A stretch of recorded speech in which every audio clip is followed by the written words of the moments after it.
Raja Nidhi my YouTube channel Nidhi study point में आप सर्वे विद्यार्थी मित्रों फरी एक वखत हार्दिक स्वागत करूँ छूँ। आज आपणे जोवुं छे धोरण 10 विषय गणित प्रकरण 4 द्विघात समीकरण। तेना मोस्ट आईएमपी एवा एमसीक्यू आज जोवा छे जे तमने आवनारी बोर्डनी परीक्षामां पूछाई शके छे अने आनी सिवायना आगळना चेप्टरना विडियो पण मैं बनावेला छे। जो तमे ए न जोया होय तो ए जोई अने पछी अहींया आवो। જોઈએ પ્રશ્ન 1 સમીકરણ ax² + bx + c = 0 નો વિવેચક શોધવાનું સૂત્ર ખાલી જગ્યા છે।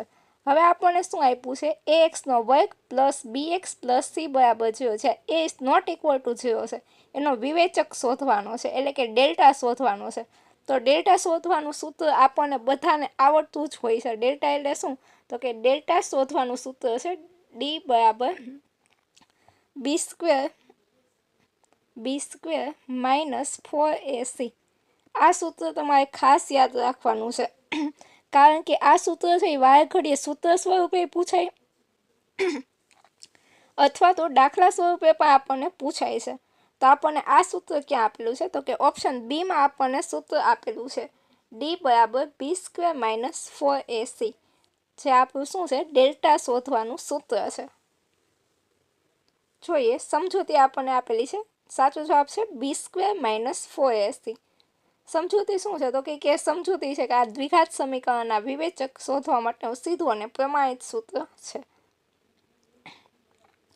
પ્રશ્ન 2 જોઈએ નીચેનામાંથી કયું સમીકરણ દ્વિઘાત સમીકરણ નથી। એટલે કે આપણે એવું સમીકરણ શોધવાનું છે જેની ઘાત 2 ન હોય। તો જો પહેલું સમીકરણ આપણે જોઈએ તો પહેલા સમીકરણમાં તો આપણને 2 ઘાત દેખાય છે એટલે દ્વિઘાત સમીકરણ છે। હવે બીજું સમીકરણ અને ત્રીજું સમીકરણ બે છે એવા કે જેમાં આપણને દ્વિઘાત દેખાતા નથી। હવે આ બીજું સમીકરણ છે એને આપણે શું કરવું પડે પહેલા તો એક સમીકરણ સ્વરૂપમાં આપણે ફેરવવું પડે। બીજા સમીકરણને આપણે સમીકરણ સ્વરૂપમાં ફેરવવાની ટ્રાય કરીએ। આ ઇક્વલ ટુ ની નિશાની છે એને કાઢવાની ટ્રાય કરીએ। તો જો આ x છે એ આ કૌંસની અંદર છે એટલે x + 3 ભેગો ગુણાકાર થાય। તો આપણે જોઈએ x છે એને કૌંસની અંદર ગુણાકારમાં લઈએ એટલે કે જો આ x અને x નો ગુણાકાર થાય એટલે x² થાય x² પ્લસ x અંદર છે એટલે થશે 3x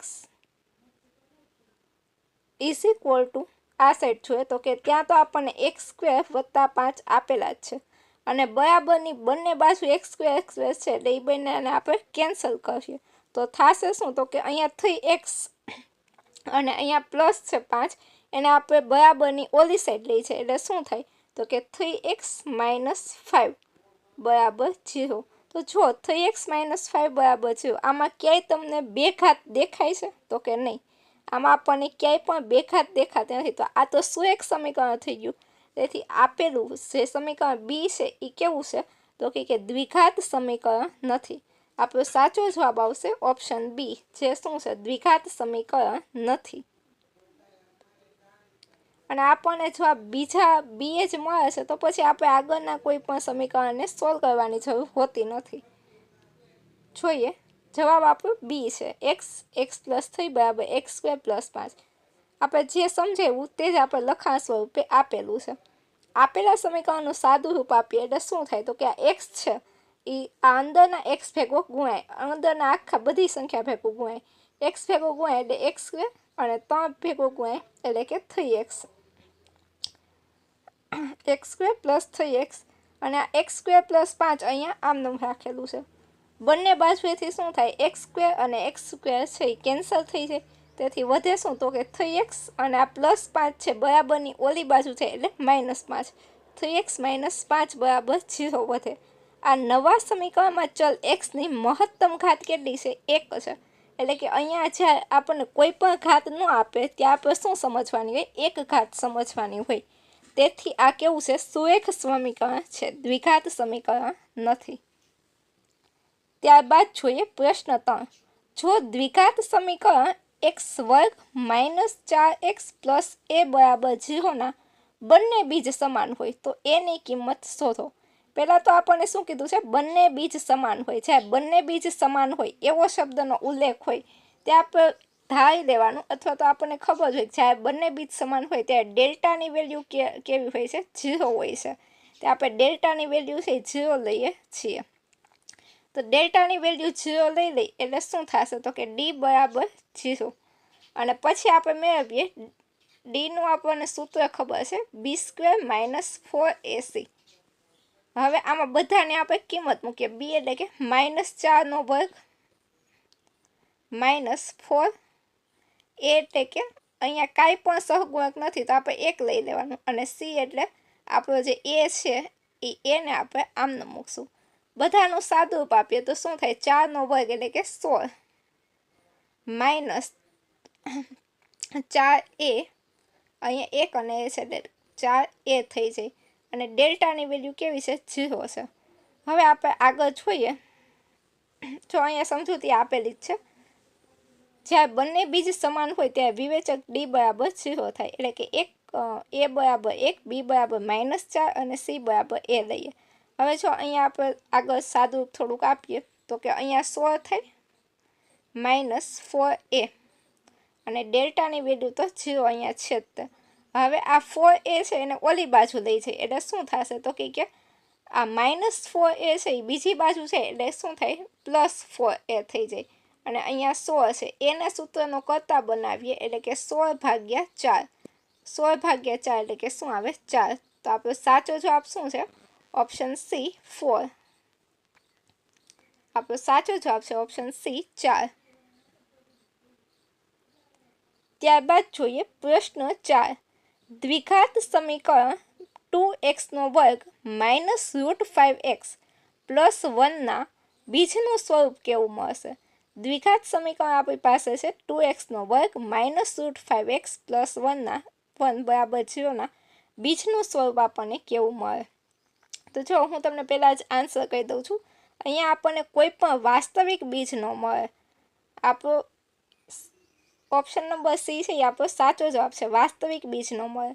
પણ આપણે કેવી રીતે એને સાબિત કરશું તો કે આમાં આપણે સાબિત કરવા માટે શું કરશું તો કે જે આપણી પાસે ડેલ્ટા છે આખા પ્રકરણનો મેઇન હીરો કોણ છે ડેલ્ટા છે તો આપણે ડેલ્ટા શોધીએ અને આપણને ખબર છે ડેલ્ટા શોધીએ અને ડેલ્ટા બરાબર 0 આવે તો વાસ્તવિક બીજ મળતા ન હોય સોરી ડેલ્ટા છે 0 કરતાં નાનો આવે તો વાસ્તવિક બીજ મળતા ન હોય। જોઈએ ડેલ્ટા શોધવાનું તો કે ડેલ્ટા આપણે શોધવું હશે b² - 4ac બીની જગ્યાએ આપણે શું લખશું તો કે b² - 4ac અહીંયા આપણે બીની જગ્યાએ લખીએ √5 અને ac એની જગ્યાએ આપણે 2 લઈએ અને cની જગ્યાએ 1 લઈએ। બધાનું સાદુરૂપ આપીએ જો સાદુરૂપ આપશો એટલે શું થાય √5² એટલે કે 5 થાય -4 × 2 = 8 8 × 8 5 - 8 બરાબર કેટલા થાય -3 થાય। ડી આપણને મળો -3 અને -3 એટલે કે ડી છે 0 કરતાં કેવો છે નાનો છે અને જ્યારે ડેલ્ટા 0 કરતાં નાનો હોય ત્યારે સમીકરણના બીજ છે એ વાસ્તવિક મળે નહીં એટલે કે બીજ છે એ અસ્તિત્વ જ ન થાય બીજ આપણને મળતા જ નથી। તો હંમેશા આ કન્ડિશને યાદ રાખવાની છે એક તો આમાંથી કે જ્યારે ડેલ્ટાની વેલ્યુ છે એ 0 કરતાં નાની હોય ત્યારે વાસ્તવિક બીજ મળતા નથી। પ્રશ્ન 5 જોઈએ જો 2 એ દ્વિઘાત સમીકરણ x² + kx - 6 બરાબર 0 નું એક બીજ હોય તો k ની કિંમત શોધો। આપણને શું કીધું છે 2 છે એ દ્વિઘાત સમીકરણ x² + kx - 6 બરાબર 0 નું એક બીજ છે એટલે કે આ જે આપણને સમીકરણ આપ્યું છે એમાં આપણે xની જગ્યાએ 2 મૂકી દેવાનું છે બસ આટલું જ કરવાનું છે। જ્યારે તમને એમ કહે ને કે આ વસ્તુ છે એ એક બીજ હોય 2ની બદલે તમને 3 આપે 4 આપે એ દ્વિઘાત સમીકરણનું બીજ છે તો આપણે xની જગ્યાએ એને મૂકી દઈએ। xની જગ્યાએ હું 2 મૂકું 2² + k અહીંયા 2 અને -6 બરાબર 0 હવે 2² થાય 4 + 2k -6 બરાબર 0।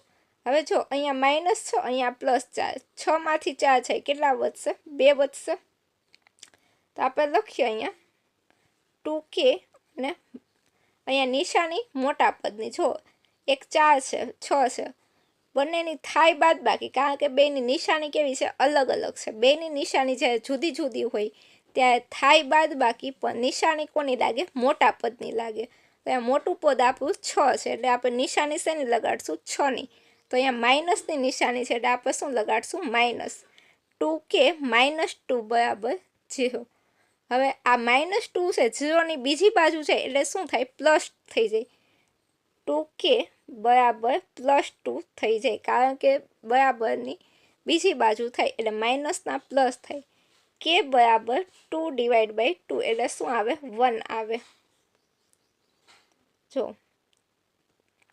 તો અહીંયા આપણો સાચો જવાબ શું આવશે? ઓપ્શન એ છે એ આપણો સાચો જવાબ આવશે. જો એ સમજૂતી, જો બે સમીકરણનું બીજ હોય તો તે સમીકરણનું સમાધાન કરે. સમીકરણમાં x બરાબર શું કરવાનું? 2 મૂકવાનું. 2નો વર્ગ + 2k2 -6 બરાબર 0. 2નો વર્ગ 4, 2નો વર્ગ થાય 4, 2k -6. હવે 2k માઇનસ શું આવશે? તો કે 2k છે અને 4 - 6 એટલે કે -2. 2k -2 બરાબર 0. હવે આ 2 છે માઇનસ છે આ બાજુ છે એટલે શું થાય? પ્લસ થાય. 2k બરાબર 2 અને k બરાબર 2/2 = 1. તો આપણો જવાબ આવી ગયો 1. પ્રશ્ન 6 જોઈએ. દ્વિઘાત સમીકરણના ઉકેલવા માટેનું દ્વિઘાત સૂત્ર કયા પ્રાચીન ભારતીય ગણિતશાસ્ત્રીએ આપ્યું હતું? દ્વિઘાત સમીકરણનો ઉકેલ માટેનું દ્વિઘાત સૂત્ર છે એ શ્રીધર આચાર્ય નામના ગણિતશાસ્ત્રીએ આપણને આપેલું હતું. આ ફેક્ચ્યુઅલ ડેટા છે જે આપણે યાદ જ રાખવો પડે. આ ગોખવું જ પડે. આમાં કોઈ પણ ગણિતની કોઈ પ્રક્રિયા થાય નહીં. જવાબ શું છે? શ્રીધર આચાર્ય. ભારતીય ગણિતશાસ્ત્રી શ્રીધર આચાર્યએ પૂર્ણ વર્ગનીતિનો ઉપયોગ કરીને દ્વિઘાત સૂત્ર તારવ્યું હતું. પ્રશ્ન 7 જોઈએ. સમીકરણ 3x² -2x + 1/3 બરાબર 0 ના વિવેચકનું મૂલ્ય કેટલું થાય? હવે જો આપણે હમણાં જો વિવેચક એટલે શું? તો કે b² - 4ac એક જ સૂત્ર વિવેચકનું છે જે આપણે બધે એપ્લાય કરશું. 3x² -2x + 1/3 આમાં આપણે વિવેચકનું શું કરવાનું છે? સૂત્ર બસ લગાડવાનું છે. વિવેચકનું સૂત્ર આપણને ખબર છે b² - 4ac. b એટલે શું? તો કે 2 છે તો 2નો વર્ગ, અહીંયા -2નો વર્ગ, પછી 4 એની બદલે આપણે શું મૂકશું? તો કે 3 અને cની જગ્યાએ 1/3. હવે જો 7 રૂપ આપીએ 3 અને 3 કેન્સલ થાય. 2નો વર્ગ શું થાય? 4 થાય. હા, એક વસ્તુ યાદ રાખે, -2 હોય તો એનો વર્ગ પણ 4 જ થાય અને 2નો વર્ગ પણ 4 જ થાય. અહીંયા -2નો વર્ગ 4, અહીંયા -4 અને -4 શું થાય? કેન્સલ થાય એટલે +0 થઈ જાય. તો આપણો સાચો જવાબ શું આવશે? Option A 0. જોઈએ. a બરાબર 3, b બરાબર -2 અને c બરાબર 1/3. ડેલ્ટાનું સૂત્ર છે b² - 4ac. એમાં આપણે બધી વેલ્યુ મૂકી દઈએ અને સાદું રૂપ આપીએ. સાદું રૂપ આપીએ એટલે અહીંયા શું થાય? 4 થાય, -4, 4, પછી અહીંયા 3 અને 1/3. છેદ ઉપર નીચે ઉડી છે એટલે 4 - 4 બરાબર 0. વિવેચકનું મૂલ્ય શું આવશે? 0 આવશે. ત્યારબાદ જોઈએ પ્રશ્ન 8. બે ક્રમિક ધન પૂર્ણાંકોનો ગુણાકાર 306 છે. આ પરિસ્થિતિને દ્વિઘાત સમીકરણ સ્વરૂપે કેવી રીતે દર્શાવાય? બે ક્રમિક ધન પૂર્ણાંકનો ગુણાકાર કેવો છે? 306 છે. તો આપણે આ પરિસ્થિતિને દ્વિઘાત સમીકરણ સ્વરૂપે દર્શાવી છે. હવે જો બે ક્રમિક ધન પૂર્ણાંક કે ત્યારે હંમેશા એ ધન પૂર્ણાંકને આપણે કેવી રીતે દર્શાવીએ? ઉદાહરણ દ્વારા સમજીએ. તો કે ક્રમિક ધન પૂર્ણાંક, માનો કે 3 અને 4 છે, એ બંને કેવા છે? ક્રમિક ધન પૂર્ણાંક છે. પણ આપણી પાસે આ તો મેં તમને આમનું કીધું એટલે 3 અને 4, પણ જો આને હું આવી રીતે લખી શકું કે 3, અહીંયા 3 + 1, આ પણ ક્રમિક ધન પૂર્ણાંક જ થયો 3 અને 3 + 1 એટલે કે 4. તો આપણે આ સ્વરૂપે લખીએ. માનો કે આપણી પાસે એક ધન પૂર્ણાંક છે એ કયો છે? x છે અને બીજો કયો હશે? એની પછીનો તરત છે એટલે એને આપણે x + 1 કરી શકીએ. તો કે હા, x + 1 કરી શકીએ. બંનેનો ગુણાકાર, આ બંનેનો ગુણાકાર કેટલો હશે? 306 છે. હવે આ x છે એ અંદર જઈને ગુણાય એટલે શું થાય x નો વર્ગ x છે એ અંદર જઈને ગુણાશે એટલે x નો વર્ગ થાય વત્તા x આ એક ભેગો ગુણાય એટલે x બરાબર 360 હવે આપણે જોઈએ તો કે આ જે 360 છે એ આ બાજુ આવશે એટલે શું થશે માઇનસ થશે x નો વર્ગ પ્લસ x અને આ 360 છે એ બરાબરની આ બાજુ આવે એટલે શું થાય -360